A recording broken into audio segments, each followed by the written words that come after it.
ഒരുപാട് ഉഴുന്നിരിക്കുന്ന കണ്ടപ്പോഴത്തേക്ക് തോന്നിയതാണ് ഉഴുന്നുവട ഉണ്ടാക്കാമെന്ന്. അങ്ങനെ രാത്രി വെള്ളത്തിലിട്ട് വെച്ചതാണ് കേട്ടോ ഉഴുന്ന്. ഈ ഉഴുന്ന് നല്ലപോലെ കുതിർന്നാലേ നമുക്ക് പതഞ്ഞ് കിട്ടുകയുള്ളൂ. ഞാനിവിടെ ഗ്രൈൻഡറിലാണ് അരച്ചെടുക്കുന്നത്.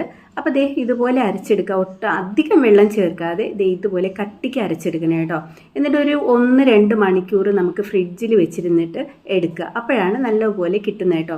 ഇനി ഇതിലേക്ക് ഉള്ളി ചെറുതായി അരിഞ്ഞത്, ഇഞ്ചി ചെറുതായി അരിഞ്ഞത്, പച്ചമുളക്, കറിവേപ്പില, കുറച്ച് കുരുമുളക് തല്ലി, ഒരല്പം കായപ്പൊടി, പിന്നെ ജീരകം ഞാൻ മുമ്പ് ഇടുമായിരുന്നു. ഇപ്പോൾ കുട്ടികൾക്ക് ജീരകം അധികം ഇഷ്ടമില്ലാത്തതുകൊണ്ട് ഞാൻ അത് ഒഴിവാക്കിയതാണ് കേട്ടോ. ഇനി ഇതെല്ലാം കൂടി നല്ലപോലെ മിക്സ് ചെയ്യുക. ഉപ്പിടാൻ മറന്നു പോയിട്ടുണ്ട്. ഉപ്പും കൂടി ചേർത്ത് നല്ലപോലെ മിക്സ് ചെയ്യുക കേട്ടോ. ഇനി ഉഴുന്നുവട ഉണ്ടാക്കാനായിട്ട് ആർക്കും പറഞ്ഞു തരേണ്ട ആവശ്യമില്ല. എല്ലാവർക്കും ഇപ്പോൾ അറിയാവുന്ന കാര്യമാണ് ഉഴുന്നുവട. പക്ഷേ നമ്മൾ ഗ്രൈൻഡറിൽ ആട്ടുമ്പോഴത്തേക്ക് ഒട്ടും വെള്ളം ചേർക്കാതെ ആട്ടുമ്പോഴത്തേക്ക് ഇതുപോലെ കിട്ടും കേട്ടോ. നമുക്ക് അരിപ്പൊടിയൊന്നും ചേർക്കേണ്ടി വരത്തില്ല. അതുകൊണ്ട് തന്നെ നല്ല പഞ്ഞി പോലെ ഇരിക്കും ഉഴുന്നുവട. അപ്പോൾ നിങ്ങൾ ഇതുപോലെ ഒന്ന് ട്രൈ ചെയ്ത് നോക്കിയിട്ട്